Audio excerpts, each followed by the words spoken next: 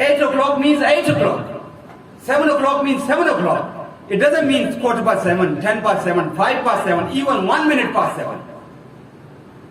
اگر ہم یہ چیز اپنے اندر پیدا کریں گے نا, اور میں آپ کو دوستوں بتاؤں, ہم دیکھیں یہاں بیٹھے ہوئے ہیں, ہر ایک دیکھیں, میں نے پہلے جو بات کی ہے اس کو ذہن میں رکھتے ہوئے, انسانوں کی جماعت ہے اور رحماء و بینہ ہے, اور ان ساری چیزوں کے باوجود مگر بیٹھے ہوئے سینئر دوستوں سے میں یہ ریکویسٹ کرتا ہوں جس درجے میں بھی, کہ اگر ہم نے ایگزامپل سیٹ نہ کی آنے والے لوگوں کے لیے, ہم اس قوم کے بھی مجرم ہیں, انسانیت کے بھی مجرم ہیں, جماعت کے بھی مجرم ہیں.